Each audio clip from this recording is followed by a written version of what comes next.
Captain Marin Voss sat alone in her quarters aboard the orbital station Cradle 9, staring at the mission file glowing on her screen, and she could not shake the feeling that something was very wrong. The file had arrived 17 minutes ago through a channel she had never seen before, stamped with the highest classification humanity had ever used, and sealed with the authority of the Galactic Concord itself, the alliance of 12 elder races that ruled the known galaxy like gods looking down at insects. Marin had served the Concord for 14 years, ever since she was 22 years old and too angry to stay on Earth. And in all that time, she had never once received orders directly from the Ascended Quorum, the three ancient species that sat at the very top of the Concord's power structure. Humanity did not get orders from the Quorum, because humanity did not matter enough to get orders from the Quorum. Humans were soldiers, mechanics, disposable assets sent into ugly situations that the elder races did not want to dirty their hands with. And that was the deal. Serve the Concord faithfully, and in return, humanity would keep its seat on the Outer Council, keep access to galactic trade routes, and keep its fragile colonies alive across 47 worlds. It was not a good deal, but it was the only deal they had. Marin opened the file and read it 3 times to make sure she understood what it was asking her to do. The target was Queen Yathari, the supreme ruler of the Kethvori, an insectoid species that lived on a hive world called Suraketh in the far arm of the galaxy. And the mission was simple in its language: infiltrate, eliminate, extract. Kill the queen and come home. The justification was a single paragraph that claimed the Kethvori were developing a biological weapon capable of dissolving planetary atmospheres, a doomsday device that could strip the air from any world in a matter of hours. And the Quorum had determined that the threat must be removed before it could be deployed. Marin leaned back in her chair and rubbed her eyes with the heels of her hands. She had killed before, many times, in service to missions she believed were necessary, but something about this order felt different in a way she could not name, like a sound just below the range of hearing that made her teeth ache.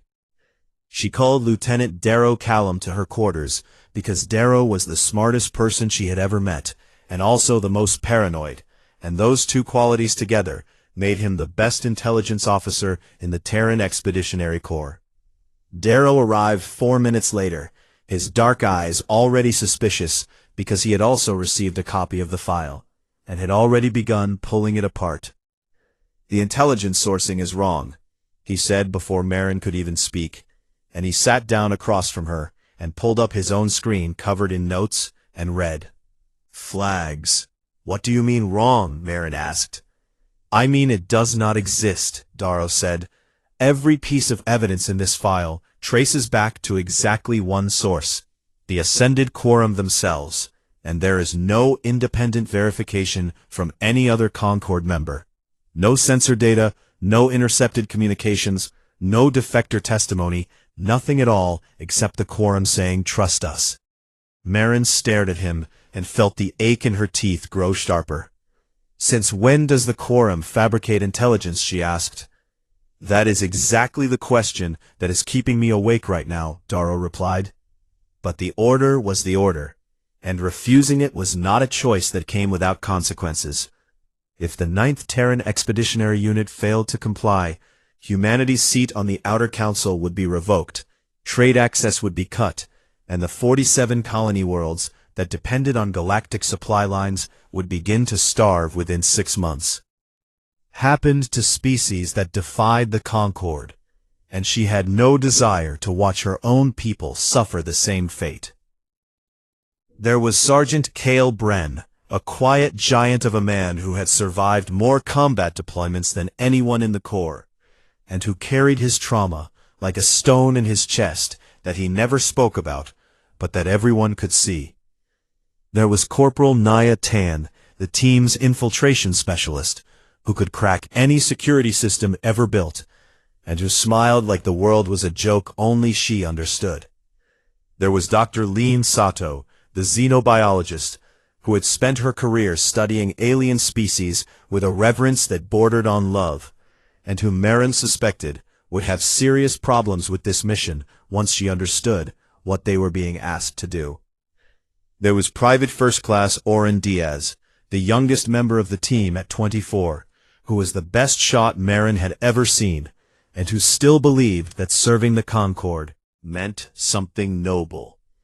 And there was Darrow, who believed in nothing except data, and who was already convinced they were walking into a trap.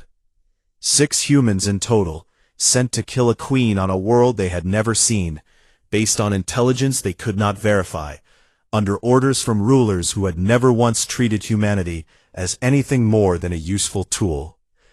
They loaded their gear aboard the stealth corvette Pale Horse, a small, fast ship designed to slip through enemy space like a whisper.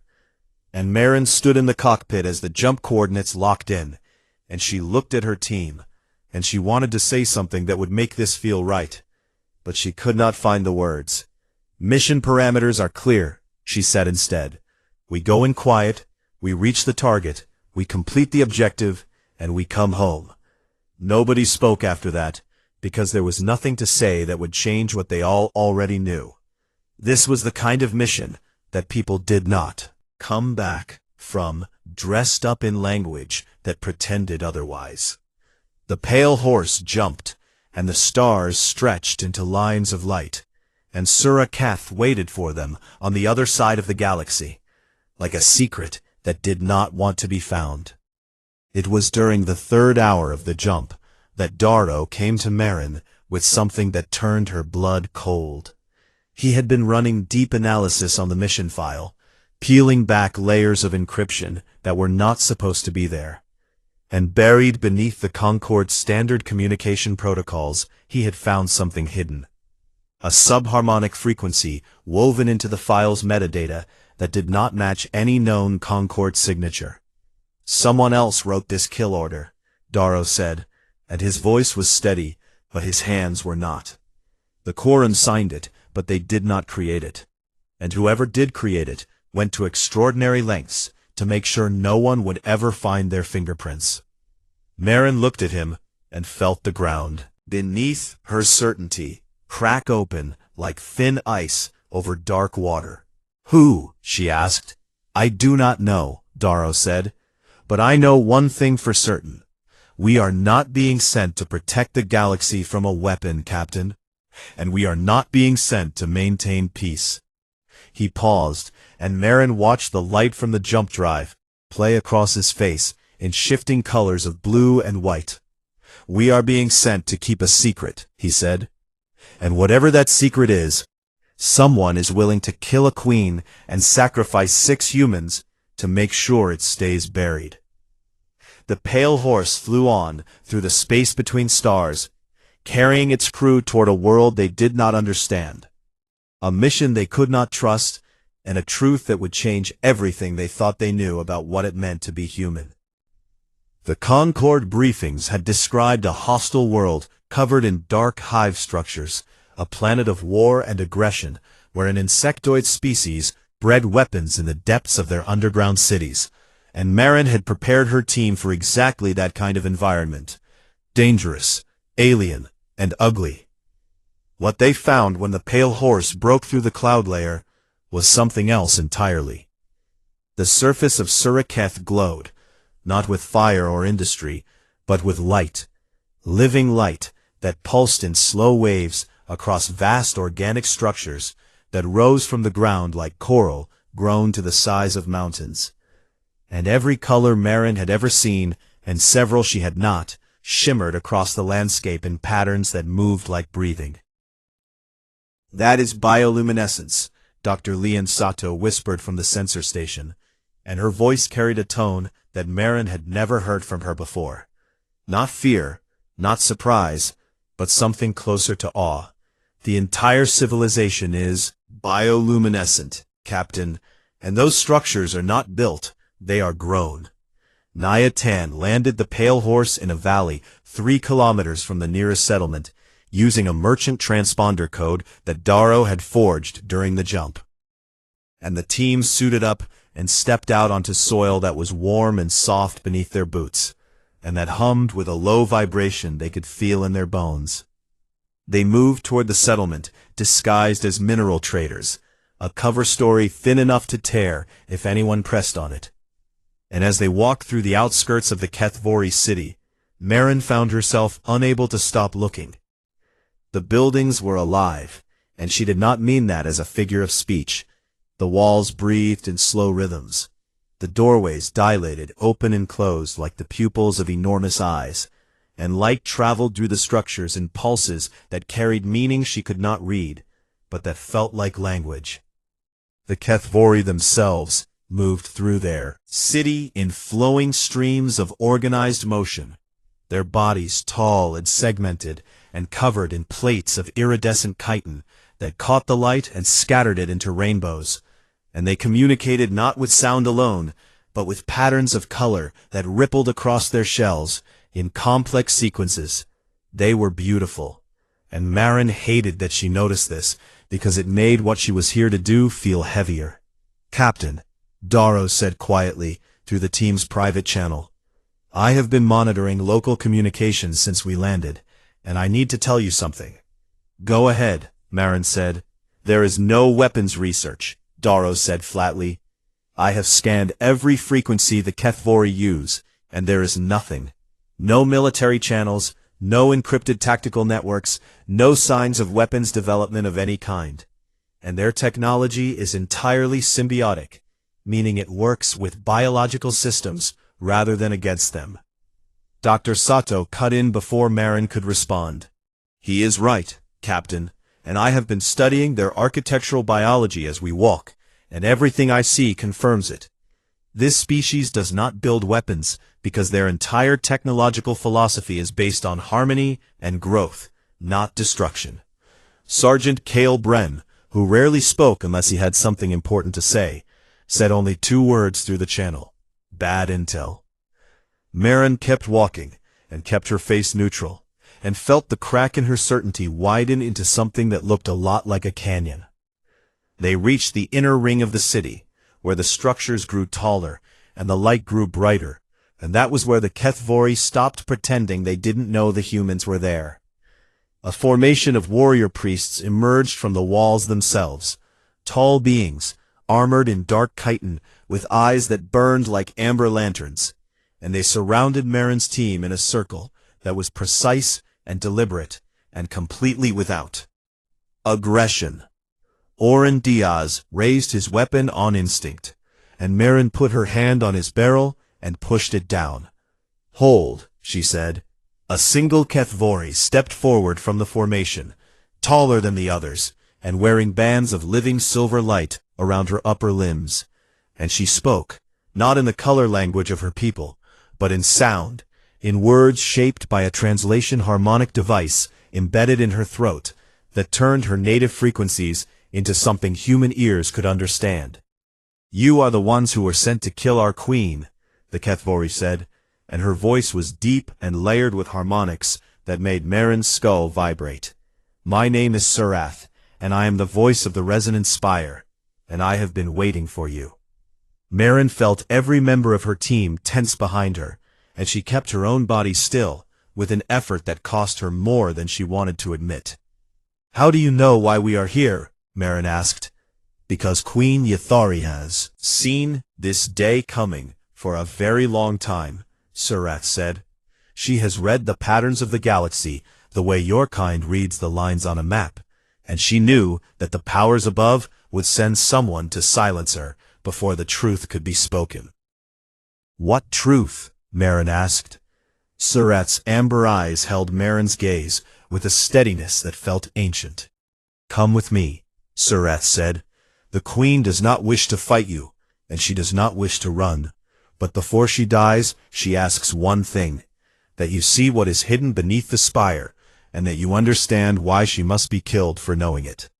Marin looked at her team and saw the same confusion and uncertainty on every face except Darrow's, who simply nodded once, because his paranoia had finally been proven right, and there was a grim satisfaction in that, even if the situation was terrible. They followed Surath through the living corridors of the resonance spire, a structure so vast that it made Marin feel like a cell moving through the body of some enormous creature.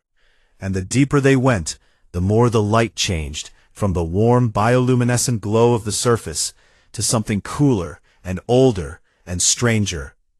The walls shifted as they descended, the living coral bone giving way to something that was not alive, something that was made of black metallic stone that absorbed light instead of creating it.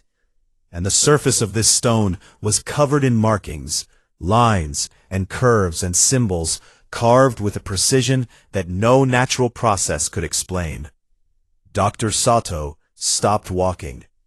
She stood perfectly still in the corridor and stared at the wall, and Marin watched the color drain from her face like water running out of a broken glass. "Captain," Sato said, and her voice was barely a whisper, "I know these symbols." "What are they?" Marin asked. Sato reached out and touched the wall with trembling fingers, tracing a line of carved text that curved and branched in patterns that were strange and familiar at the same time. "These are human," Sato said. "This is a proto-human script, older than any writing system on Earth, older than Sumerian, older than anything we have ever found, in any archaeological site anywhere. But the mathematical constants embedded in the symbol structure are unmistakable." She turned to Marin, and her eyes were wide and bright with something that was not fear, but was close enough to be its neighbor. "Humans made these markings, Captain," Sato said. "Humans were here, on this world, and based on the geological layering of this stone, I would estimate they were here at least 200,000 years ago." The corridor was silent, except for the soft hum of the ancient walls and the sound of 6 humans breathing in a place that should have been impossible. Surath watched them with her amber eyes and said nothing, because the walls had already said enough. Marin looked at the symbols that her ancestors had carved into stone, on a world that humanity had supposedly never visited, in an age before human civilization was supposed to exist. And she understood at last why someone wanted Queen Yuthari dead. This was the secret. This was what the kill order was designed to bury, and they were standing right on top of it. The chamber beneath the resonance spire was the largest enclosed space Marin had ever stood inside, and she had stood inside warship hangars that could hold 1,000 people. This was bigger. The ceiling vanished into darkness above them, and the walls curved away in every direction like the interior of a hollow planet. And in the center of this impossible room sat something that made every person on Marin's team stop breathing at the same moment. It was a machine. It was enormous, taller than the spire above it, wider than the city that surrounded it, and it was made of the same black metallic stone as the corridor walls, but shaped with a perfection that made human engineering look like children stacking blocks in the dirt. The surface of the machine was covered in engravings, mathematical equations, geometric patterns, star maps, and at the very center of its forward face, a symbol that Dr. Sato recognized immediately, because every human who had ever taken a biology class would recognize it. A double helix, the structure of human DNA carved into alien stone on a world at the edge of the galaxy, 200,000 years before the first human city was built on Earth. "It is a seed ship core," Sato said, and she was crying, and she did not seem to notice. "This is the central processing unit of a vessel designed to carry life across interstellar distances and seed it on new worlds.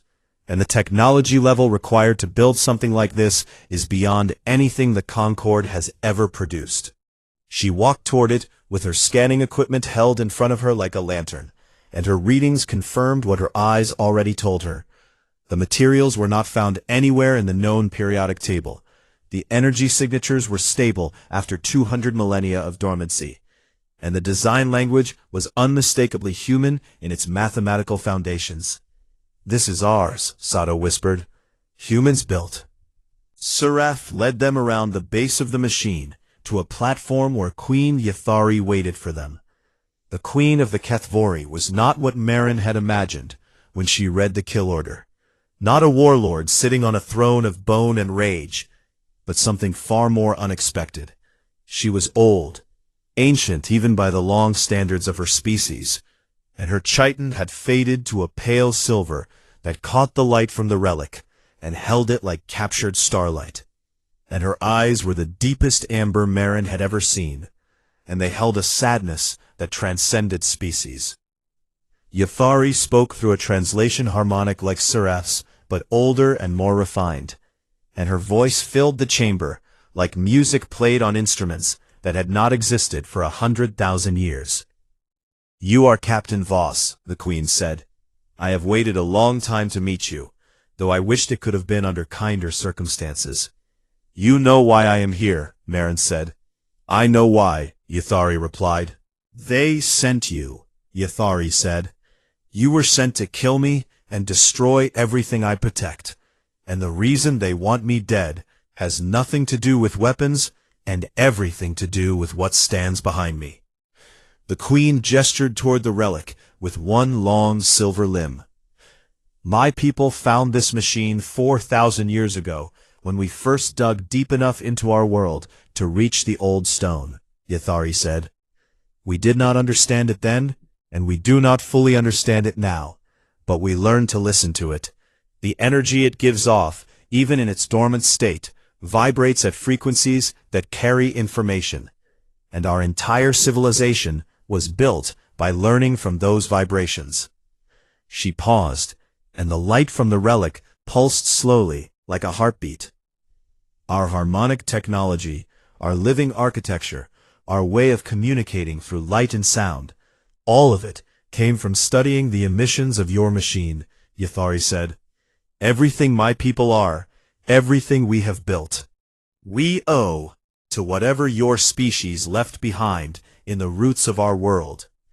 Marin felt something shift inside her chest, something heavy and old that she had never known was there.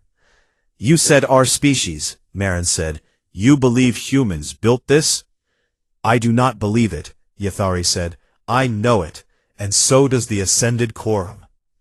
The Queen moved closer to Marin, and the sadness in her ancient eyes deepened into something that looked like grief carried across centuries. "The quorum has known fragments of this truth for a very long time, Captain," Yathari said. "They know that humanity is not a young species that recently crawled into the stars. And they know that your kind did not originate on Earth." Darrow stepped forward with his eyes sharp and his voice controlled. "What are you saying?" "I am saying that humanity is old," Yathari said. "Older than the Concord, older than the elder races, older perhaps than any living species in this galaxy. Happened to your people a very long time ago. A catastrophe so complete that it erased your history and your memory, and left you stranded on a small blue world with no knowledge of who you had been. She let that settle over them, like dust falling in a place where nothing had moved for millennia. Earth was not your beginning," Yathari said. "Earth was your exile, and the quorum has spent centuries making sure you never found out." Sato was shaking her head, not in denial, but in the overwhelmed way a person shakes when too much truth arrives at once. "Why would they hide this from us?" "Because of what you were," Yathari said simply. "The seed ship core behind me is a single component of a single vessel from a fleet that once numbered in the millions. And your ancestors did not merely travel between stars. They shaped them, and they built civilizations the way your children built towers from blocks. And the elder races that now rule the Concord were not always elder." She paused again, and Marin felt the meaning of what was coming before the Queen spoke it. "Some of them were created by your kind," Yathari said, "made and guided and lifted into intelligence by a species so far beyond them that they could not comprehend the gap. And when humanity fell, the children inherited the galaxy and rewrote history to forget their parents. The silence in the chamber was so complete that Marin could hear her own heartbeat echoing off the walls of the ancient machine. "The kill order," Marin said slowly. "It was never about a weapon." "No," Yathari said. "It was about silencing my people before we could share this knowledge with yours.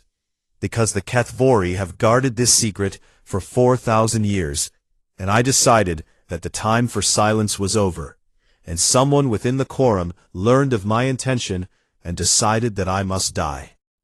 Marin looked at the relic, the impossible machine built by her ancestors in an age before memory, and she looked at her team, and she saw the same thing on every face, the realization that everything they had been told about humanity's place in the galaxy was a lie.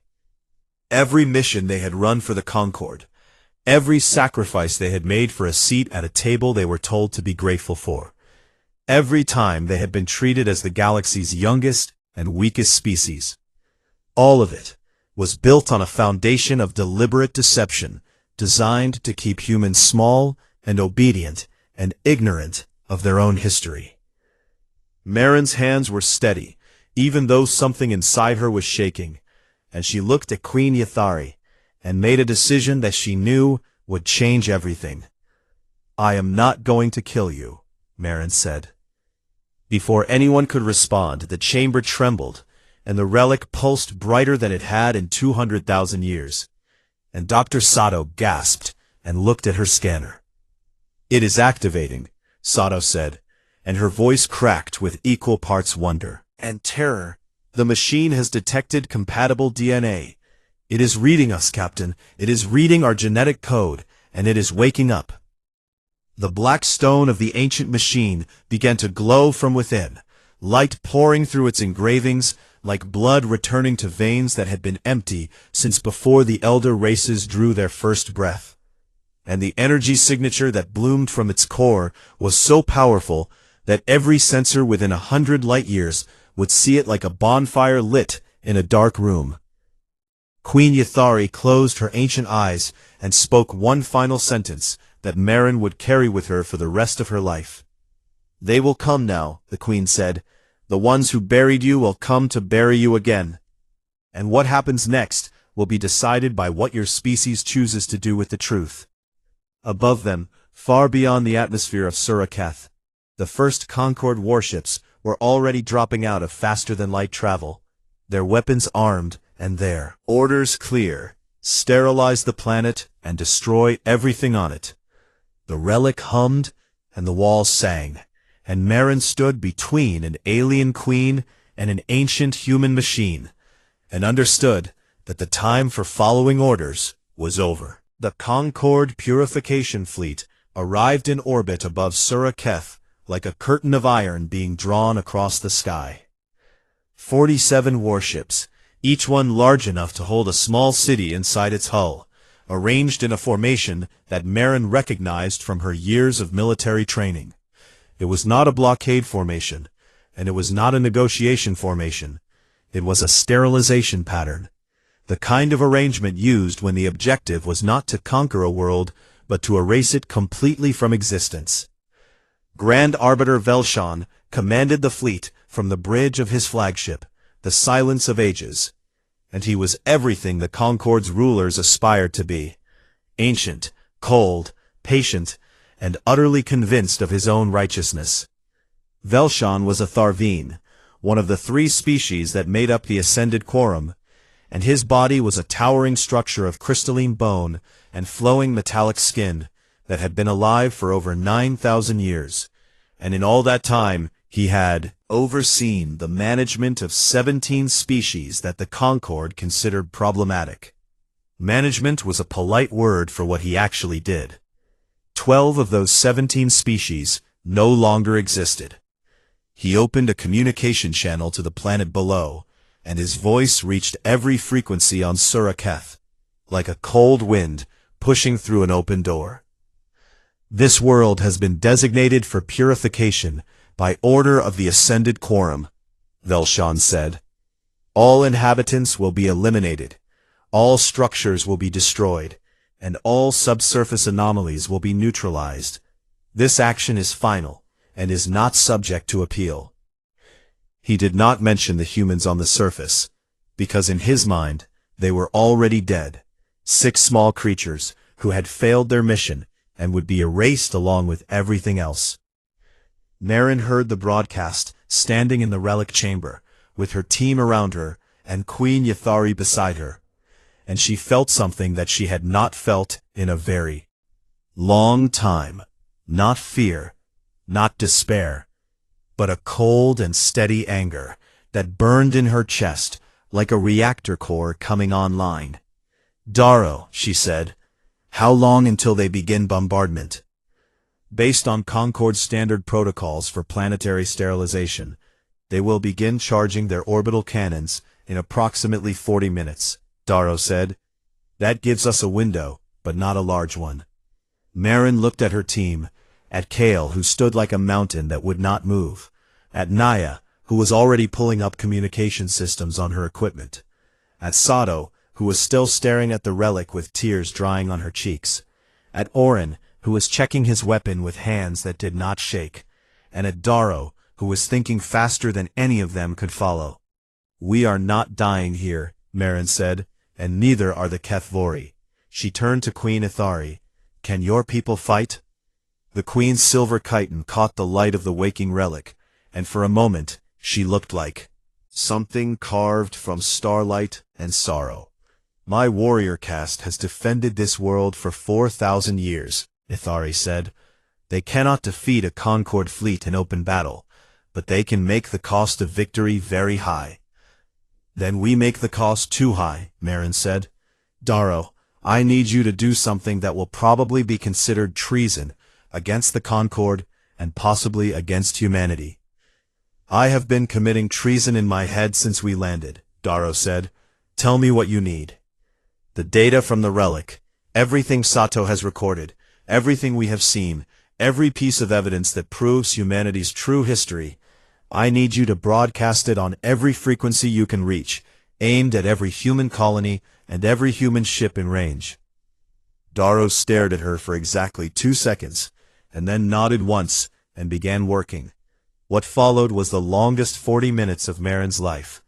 The Kethvori mobilized with a speed and coordination that was breathtaking to witness. Warrior priests emerged from every structure in the city by the thousands, their dark chitin armor humming with harmonic energy that Marin could feel vibrating in her fillings. And they took positions across the surface in patterns that Dr. Sato recognized as resonance amplification arrays. "They are turning themselves into a living weapon system," Sato said with amazement in her voice.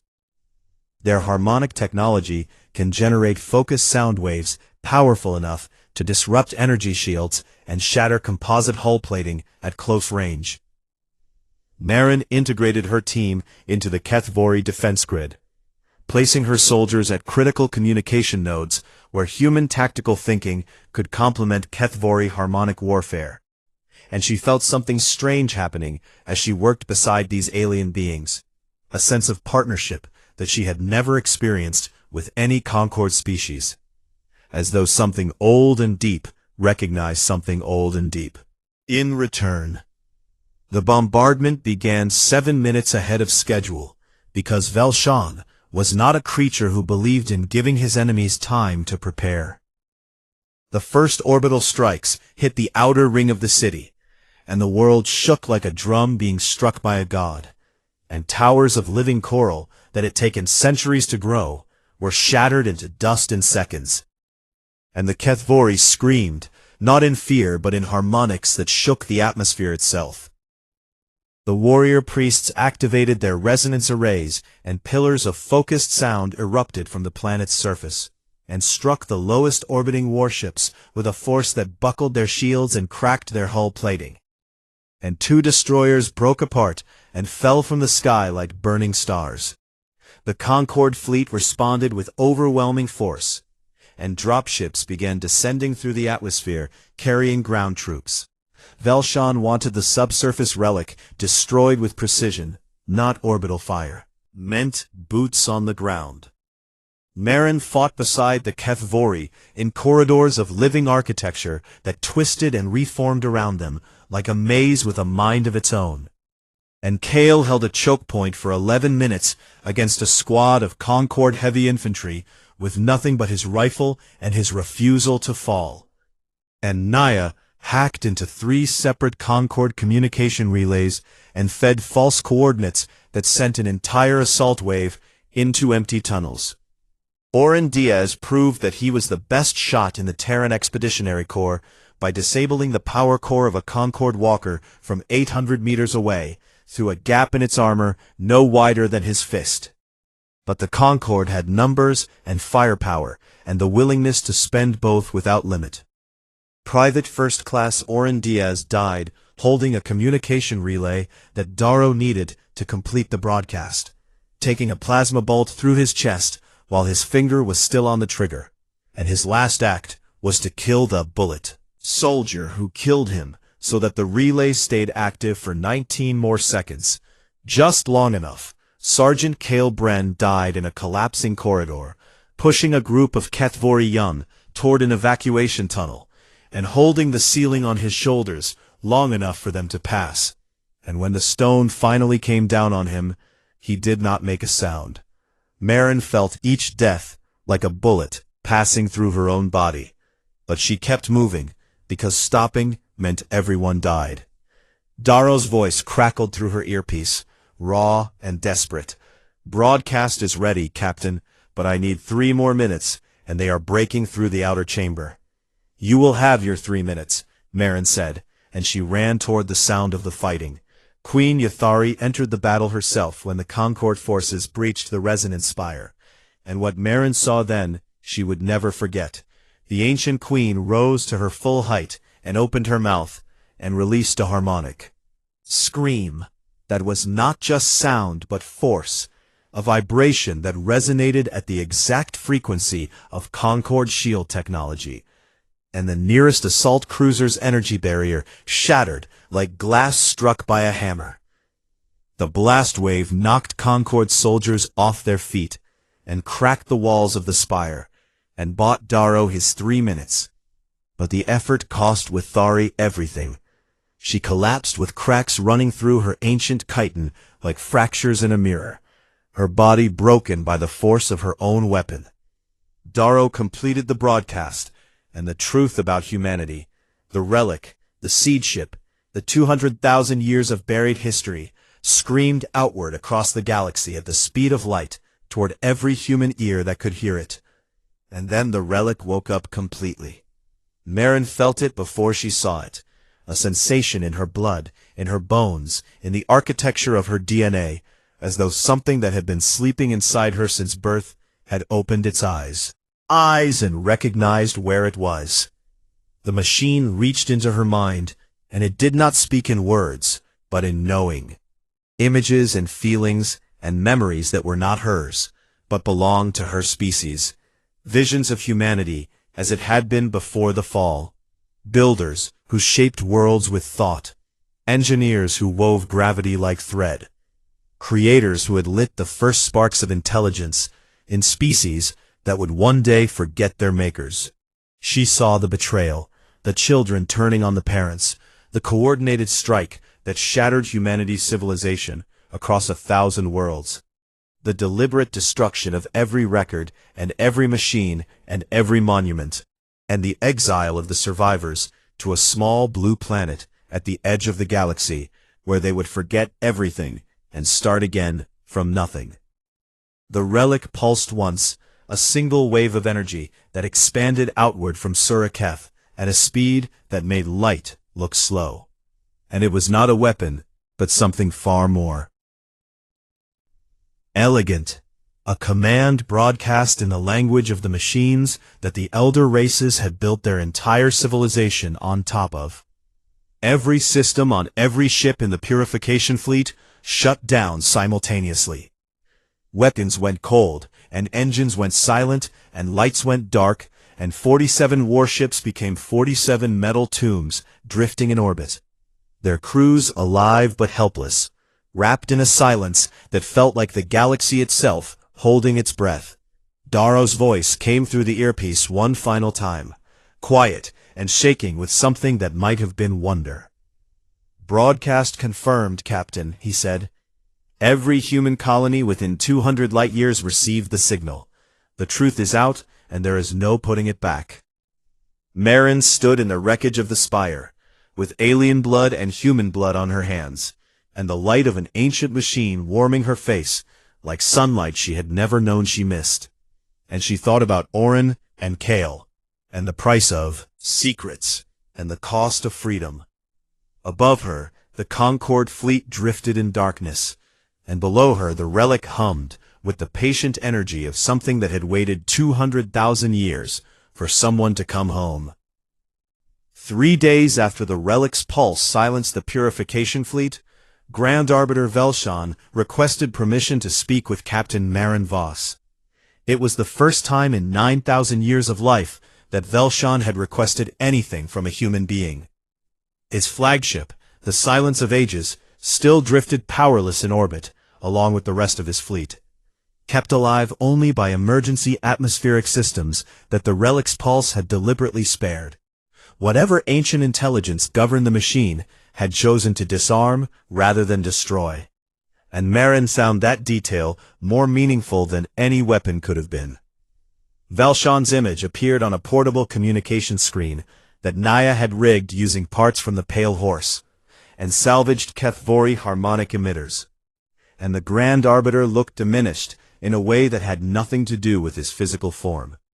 His crystalline bones still towered, his metallic skin still flowed, but something behind his ancient eyes had cracked. "You will restore power to my fleet," Velshan said, and even now his voice carried the tone of someone accustomed to giving orders that were obeyed without question. Marin looked at him from the ruined floor of the Resonance Spire, where she had set up a temporary command post surrounded by Kethvori warriors and the surviving members of her team, and she felt nothing like hatred toward this being who had come to erase a world. She felt something closer to exhaustion, mixed with a clarity she had never possessed before. "No," Marin said.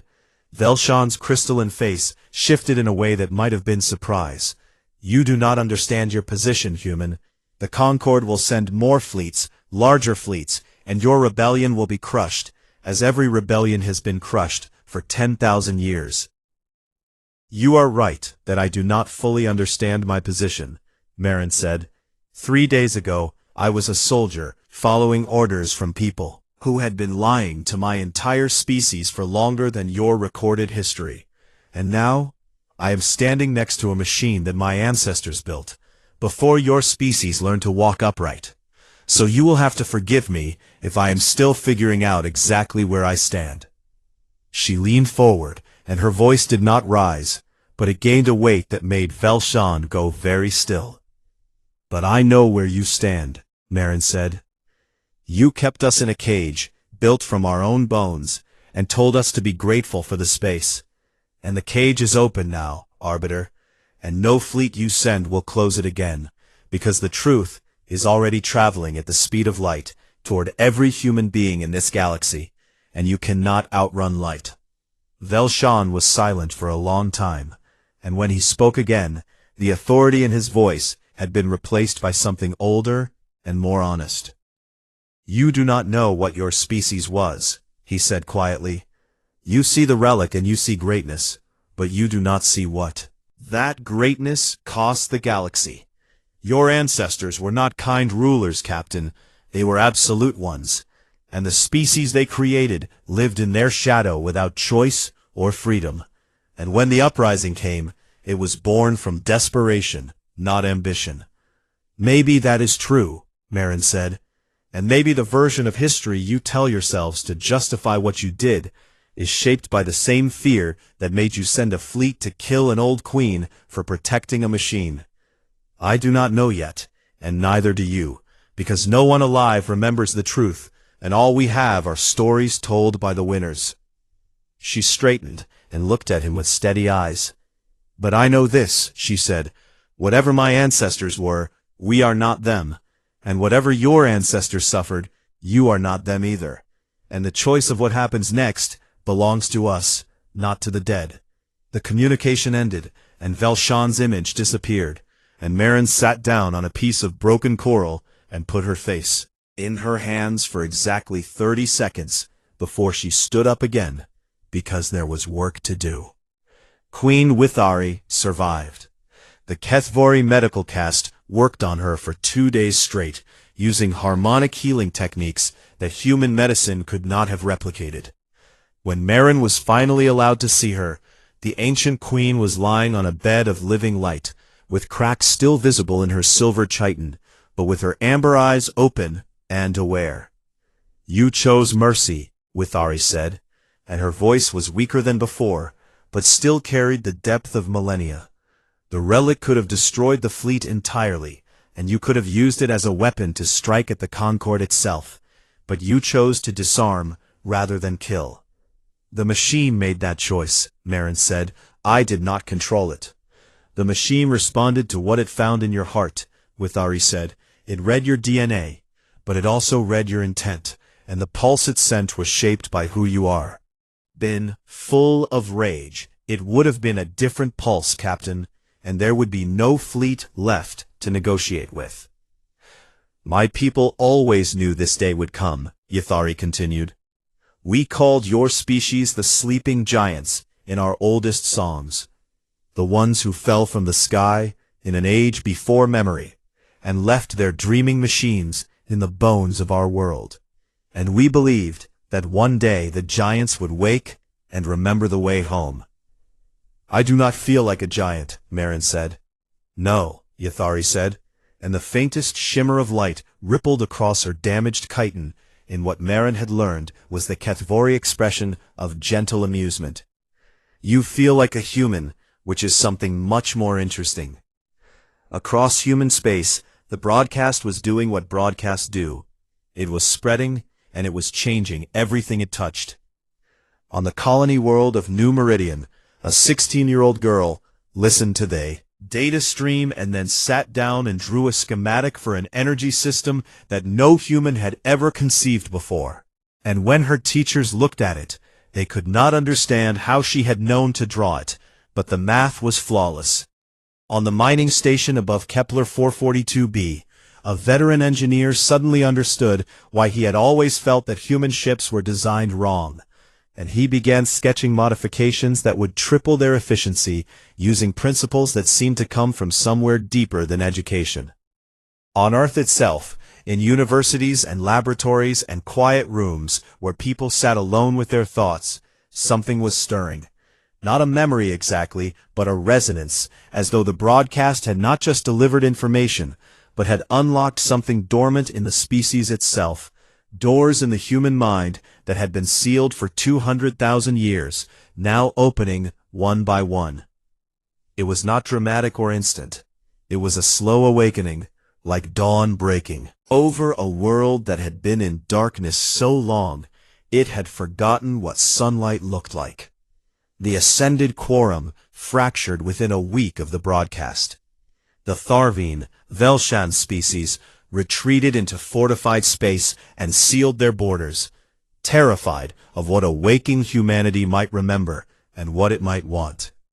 The Urani, the second quorum species, sent a diplomatic envoy to Suraketh, requesting formal dialogue. They were the most pragmatic of the elder races, and they recognized that the balance of power had shifted permanently, and that adapting was wiser than resisting. The Salith, the third quorum species, did something no one expected. They released their own archives, ancient records that confirmed everything the Relic had revealed, and more, because the Salith had always carried guilt for their role in humanity's fall, and the broadcast had broken the last chain that held their silence in place. The Concorde did not collapse, but it changed. Way a building changes when you remove the foundation it was built on, slowly at first, then all at once. As species that had been kept in carefully managed hierarchies for millennia began to question who had put them there and why. Marin stood on the summit of the resonant spire on the evening of the 7th day, looking up at a sky full of stars that meant something different now than they had meant a week ago. Naya stood beside her, running calculations on a datapad with her usual half-smile.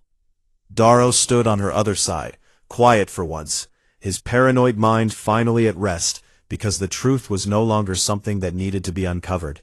It was simply there, open and undeniable, spreading through the galaxy like light through water. Dr. Sato sat cross-legged on the warm coral surface, studying data from the Relic, and making notes in a journal that was already full. And every few minutes, she would pause and shake her head in wonder at something new the ancient machine had revealed. They were 4 now, instead of 6, and the weight of that absence would never fully lift. And Marin carried Orin and Kale with her in the quiet spaces of her mind where she kept the things that mattered most. Below them, the Kethvori city glowed in its endless living light, and above them, the disabled Concord fleet still drifted in orbit, like a reminder of what the old galaxy had been. And between those two things, the beauty below and the broken power above, Marin could see the outline of something new taking shape, something that was not yet a future, but was no longer the past. "What happens now?" Sato asked, without looking up from her journal. Marin thought about Orin, who died believing in something noble, and about Kale, who died protecting children who were not his own, and about Queen Yathari, who had guarded a secret for centuries, because she believed the sleeping giants deserved to know who they were. She thought about the 47 human colony worlds receiving the broadcast right now, and the billions of people waking up to a truth that would reshape everything they understood about themselves. She thought about the Relic, humming in the depths below her feet, patient and ancient and waiting, a machine built by ancestors who had once shaped the stars, and who had fallen so far that their children forgot they had ever flown. "We go home," Marin said quietly, "but this time we remember the way." The stars burned above Suraketh, the way they had burned for billions of years, steady and ancient and impossibly vast. And for the first time in 200,000 years, the humans standing beneath them did not look up with the eyes of a young species struggling to find its place in a galaxy that barely noticed it existed. They looked up with the eyes of a species remembering. And somewhere in the deep architecture of the galaxy, in the old machines and the forgotten roads and the silent places where humanity had once walked, as builders and shapers and creators of worlds, something felt that gaze and recognized it. The giants were waking, and the galaxy would never be the same.